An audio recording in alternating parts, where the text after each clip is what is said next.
में हमारी सेना का अपमान करने की हिम्मत हम जनता को दे सकते हैं? क्या हमारे सैनिकों के लात घूंसे, हमारे सैनिकों पर थप्पड़ चलाने की हिम्मत इस मुल्क में जिहादियों की हो सकती है और सरकार उसको सहन कर लेगी? मैं यहां से कविता शुरू करना चाहता हूं। 2 लाइन तय करेंगे कि आप इस तेवर को सुनना चाहते हैं कि नहीं सुनना चाहते। 2 पंक्तियों में तय करना चाहता हूं। ये पाकिस्तानी गालों पर दिल्ली के चांटे होते। अगली पंक्ति तय करेगी, पूरा सदन उठेगा तो कविता आगे बढ़ाऊंगा, वरना बदल दूंगा। ये पाकिस्तानी गालों पर दिल्ली के चांटे होते, गर हमने 2 के बदले में 20 शीश काटे होते।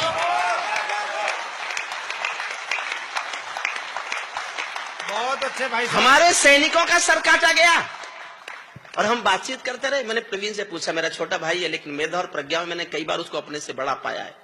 मैंने प्रवीण से पूछा, प्रवीण हमारे सैनिकों का सर काट के पाकिस्तान ने क्या किया होगा? बड़ा जवाब दिया आपके इस बेटे ने। तालियां प्रवीण शुक्ल के नाम पर उठाना। प्रवीण ने कहा, भाई साहब उसकी फौज कायर है। दुनिया में पहला उदाहरण है, बांग्लादेश के बनने के समय 93 में 1000 फौजियों ने हथियार डाल दिए थे। इससे बड़ी कायर फौज दुनिया में कोई हो सकती है? उसकी फौज आज भी कायर है।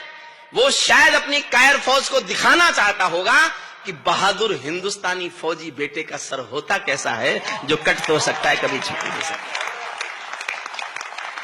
क्या बात है सर, वाह। 10 सेकंड और मांगता हूं। क्यों किया मैंने इतना गुस्सा? एक पिंजरे में पालतू तोता था किसी के पास। एक दिन मालिक ने तोते का खाना रखा और तोते से कहा कि मैं तेरा शाम तक का खाना रख के जा रहा हूं, मैं पड़ोसी गांव जा रहा हूं, तू खाना खा लेना। तोता बोला, मालिक उस गांव में तो मेरे गुरु रहते हैं। मालिक बोला, तो क्या मैं क्या करूं? बोले, मेरे गुरु मिल जाए तो उनको मेरी राम राम तो बोल दोगे? मालिक ने कहा, मिल जाएगा तो बोल दूंगा। मालिक पड़ोसी गांव गया और जाके उसने पूछा, इस गांव में कोई मेरे पिंजरे के पालतू तोते का गुरु रहता है? एक बूढ़ा तोता आया, उसने कहा, हाँ मैं उसका गुरु हूं। तो मालिक ने कहा, मेरे पालतू तोते ने पिंजरे से तुझको राम राम भेजा है। बूढ़े तोते ने सुना और मर गया। मालिक लौट के आया, तोते ने पूछा, मेरे गुरु मिले? मालिक बोला, काय का तेरा गुरु? मैंने तेरी राम राम दी, वो तो सुनते ही मर गया। इतना सुनते ही पिंजरे का तोता भी मर गया। समझना साहब, बहुत मन चाहता हूं आपका आज। पिंजरे का तोता भी मर गया।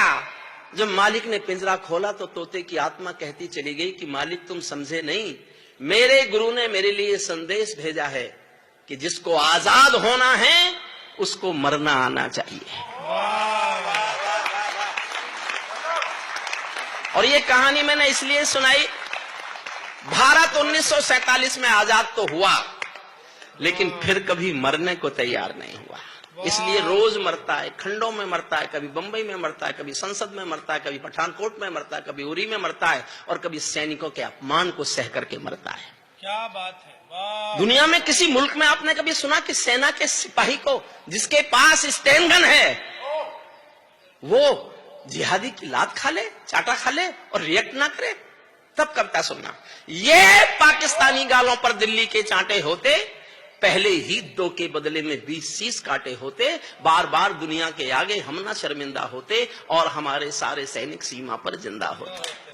ये कैसा परिवर्तन है, जोश में सुनाना चाहता हूं, जोश में सुनना चाहता हूं। ये कैसा परिवर्तन है खुददारी के आचरणों में। सेना का सम्मान पड़ा है चरमपंथ के चरणों में। किसका खून नहीं खोलेगा सुन पढ़कर अखबारों में। सिंहों की गर्दन कटवा दी चूहों के दरबारों में। सिंहों की गर्दन कटवा दी चूहों के दरबारों में। बार बार की गद्दारी को भारत क्यों सह जाता है? अगली पंक्ति पर देखना चाहता हूं कितनी तालियां उठती हैं। मैं जानता हूं ये समय कविता पढ़ने का नहीं है, कविता पाठ का नहीं है। ये तो केवल और केवल कविनगर का एक कवि सम्मेलन है जो इतिहास में एक नया पृष्ठ जोड़ रहा है। प्रवीण शुक्ल के संचालन में इतिहास में जुड़ते इस पृष्ठ का मैं भी हिस्सा बनना चाहता हूं। आप तो हिस्सा हैं ही। 2 पंक्तियों पर प्रतिक्रिया चाहता हूं और जानना चाहता हूं कि इस कविता को आप मन से स्वीकारेंगे तो आगे पढ़ूंगा, वरना मेरे पास गाऊंगा कविताएं, ऐसी बहुत कविताएं जिन पर आप बहुत ताली बजा सकते हैं। बार बार की गद्दारी को भारत क्यों सह जाता है? ज्यादा संयम भी दुनिया में कायरता कहलाता है। ज्यादा संयम भी दुनिया में कायरता कहलाता है। हमने 68 साल खो दिए श्वेत कपोत उड़ाने में, खूनी पंजों के गिद्धों को गायत्री समझाने में। भैंस के आगे बीन बजाना बहुत हो चुका, बंद करो। खुद को बिच्छू से कटवाना बहुत हो चुका, बंद करो। नाग फनी पर बेला चंपा कभी नहीं खिलने वाले, पत्थर की आंखों में आंसू कभी नहीं मिलने वाले।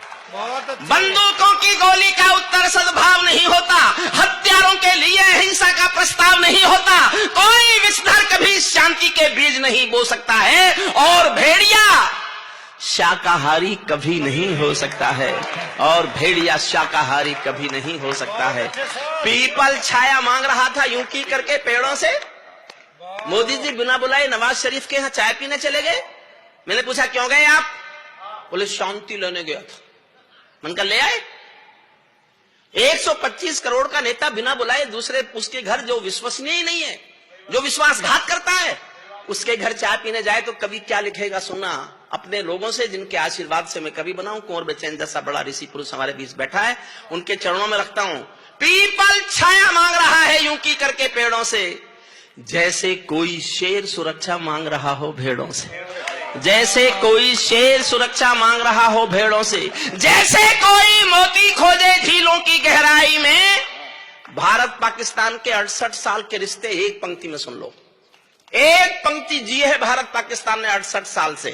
जैसे कोई मोती खोजे झीलों की गहराई में, हम कस्तूरी खोज रहे हैं उल्लू की परछाई में। हम कस्तूरी खोज रहे हैं उल्लू की परछाई में।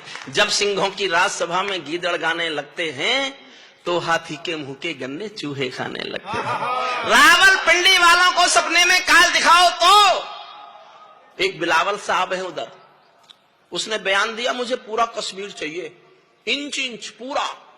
हमारे नेता नाराज हो गए, पूरा मांग रहा है। मैं नाराज नहीं हुआ, मैं खुश हुआ कि भाई चलो इसको देंगे पूरा, पहले ले तो लें पूरा। देने के लिए पहले लेना पड़ेगा ना, तो हमने कहा चलो पहले ले लेते हैं, फिर देखेंगे दे कि नहीं दे। लेकिन मैंने जवाब दिया, गाजियाबाद के लोगों की तरफ से जवाब दिया कि बिलावल तुझे हमसे कश्मीर चाहिए। देखिए दाद इतनी मत दीजिए, थोड़ा कम कर लीजिए इसको। एक मिनट, ये छोटा हमारा भाई बैठा है, ये बहुत अच्छा सुन रहा है। बस भाई एक हमारी विनती मान ले, खूब ताली बजा, मुंह से आवाज मत निकाल, है ना। कोई नहीं, बाकी दूसरों को डिस्टर्ब। बहुत अच्छा सुन रहे हो आप, और आपकी आस्था ऐसा है, काजल आंखों में लगाओ। बस मुंह से, हाथ से जितनी ताली बजानी है, जमीन में छेद कर दे तू 3 फुट नीचे हाथ मार मार के, बस मुंह से मत बोल, है ना। इसीलिए तो कह रहा हूँ मजा ज्यादा। बहुत आनंद की बात कहने जा रहा हूँ सुनना साहब। उसने हमसे मांगा कश्मीर, और पूरा कश्मीर मांग लिया। मैंने खबर भेजी कि बिलावल ये हिंदुस्तान है, हिंदुस्तान में उत्तर प्रदेश भी है, उत्तर प्रदेश में गाजियाबाद भी है। यहां के लोग तो रेल में खिड़की के पास वाली अपनी सीट भी किसी को नहीं देते। पूरा कश्मीर मांग रहा है। रावलपिंडी वालों को सपने में काल दिखाओ तो, भारत माता की आंखों के डोरे लाल दिखाओ तो। और देखना चाहता हूं आपका जोश। दिल्ली वालों ठोकर मारो दुनिया के हथकंडों पर, इजराइल से जीना सीखो अपने ही भुजदंडों पर। इजराइल से जीना सीखो, इजराइल से जीना सीखो अपने ही भुजदंडों पर। भारत माता का बंटवारा है जिनकी अभिलाषा में, वे समझेंगे अर्जुन के गांडीव धर्म की भाषा में। मैं 39 साल कानून का टीचर रहा हूं, कानून पढ़ाया मैंने 39 साल यूनिवर्सिटी में, लेकिन मैं ये भाषा आज तक नहीं बोला जो आज बोल रहा हूं गाजियाबाद में। आज शाम को 6 बजे से 7 बजे तक न्यूज नेशन ने मेरी इस कविता को टेलीकास्ट किया कश्मीर के संदर्भ में। आधे चैनल, आधे स्क्रीन पर कश्मीर की वो घटना थी जिसमें वो हमारे सिपाहियों को, हमारे सैनिकों को लात मार रहे थे, और आधी तरफ मेरी कविता सुनाई जा रही थी। वो हिस्सा सुनाता हूं मैं आपको। और अगर आपने मेरा समर्थन किया, पूरे सदन ने समर्थन किया, तो मैं हिंदुस्तान के प्रधानमंत्री के सामने सीना तान के ये भाषा बोलना चाहता हूं। बहुत दुख होता है साहब, कब तक तिरंगे में लिपटी लाशें देखेंगे, कब तक सैनिकों का अपमान देखेंगे। तब मैं 4 लाइन पढ़ता हूं, देखना चाहता हूं ये सदन कितना समर्थन करता है। भारत माता का बंटवारा है जिनकी अभिलाषा में, वे समझेंगे अर्जुन के गांडीव धर्म की भाषा में। फूल मन के कभी नहीं खिलते कायर पर पार्टी में, नेहरू जी के श्वेत कबूतर मरे पर